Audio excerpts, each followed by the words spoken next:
shaking all over the place. Things are shaking. And we'll go down. We'll see it.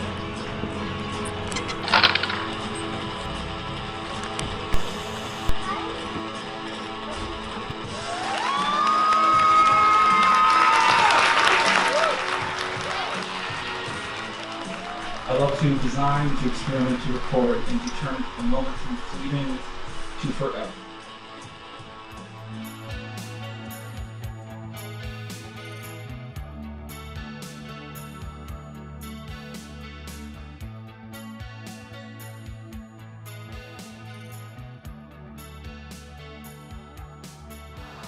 So yeah, at this house where none of us are like yard workers or anything, that hose gets mostly to wash off alcohol on the driveway.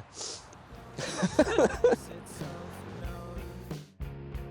drive to capture, especially something like this around here, comes from the same reason I think I started just filming live video in general, especially around the time that 2000s started playing shows around here. Besides maybe their parents, I was their first fan.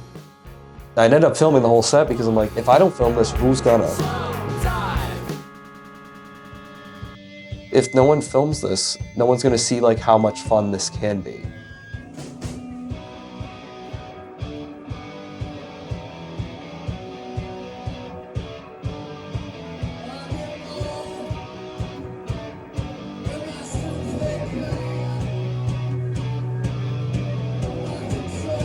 When Nate and I first talked about the idea of doing what would become Pastors, he was just like, what if we do a show in our garage?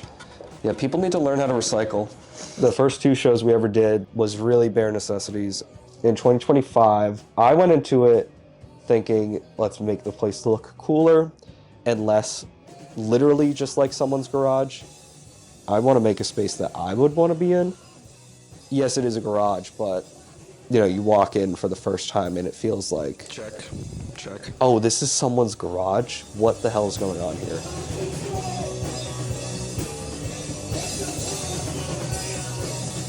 I don't know, here we are, and like, it's still crazy to me that like Pastors is bigger than ever, and each passing month, my expectations are exceeded.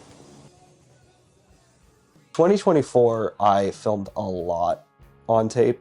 The idea to do like a produced sort of video was really enticing to me.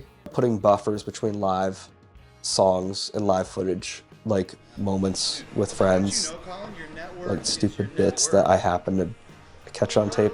I made one 50-minute video out of one show. What do you do with 9 shows? Peter presented the idea of like, what if you don't? Wait till the end of the year, get all of the footage together, and then make like a super cut out of it. A lot of stuff that I do creatively is like, there's a certain amount of planning and pre-planning that goes into some stuff. I've always been of the mindset of you can just feel it out, and whatever the result will be, that's like what it was meant to be. There's always going to be some issue. You know, in one instance, I find out one of my TVs doesn't take input anymore. And I'm like, well, we can work with that. There's now just a designated static TV, which I think is equally as cool. My thing is I don't want to outsource. I get an excuse now to make flyers like all the time now. I will like plan ahead, like this band has 9 letters in it. How will this fit on a flyer from a design standpoint? And then they drop, and then say a band comes in and it's like there's 3 different words in their band name, and I'm like, okay, I need to completely like reconfigure. This is fully a me problem. This is fully like something that I could just avoid if I did it easier, but that's precisely the thing, is I'm not gonna do it easier.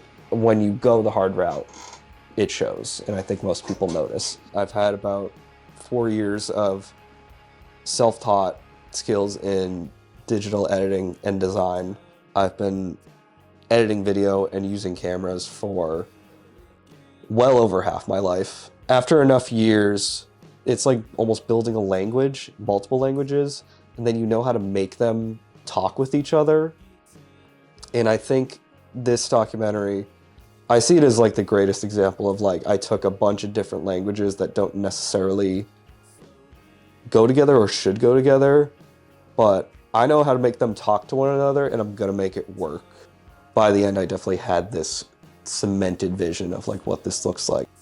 I started really like being magnetized to shows like this that were in people's basements, backyards, or like their living rooms. I don't think ever in my life again I want to go to like a stadium show. You'll be lucky if you can even see the artist from where you're sitting. There's probably hundreds of thousands of bands around the world who could have possibly written the best song ever, but none of us would know because they never had the money to record, or no fan was ever passionate enough to bring a camera with them to film it. And now that is something that's lost to like only a few people's minds if they, God forbid, even remember it. 2 shows into Pastors when I realized this could be a thing around here and it's not just like a fluke.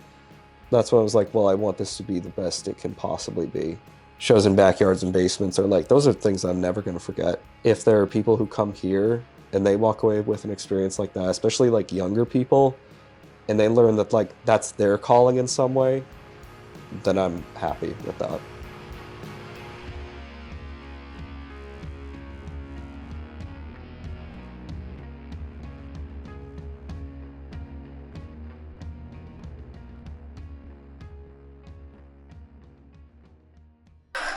I crush the director. I crush animals crush cups.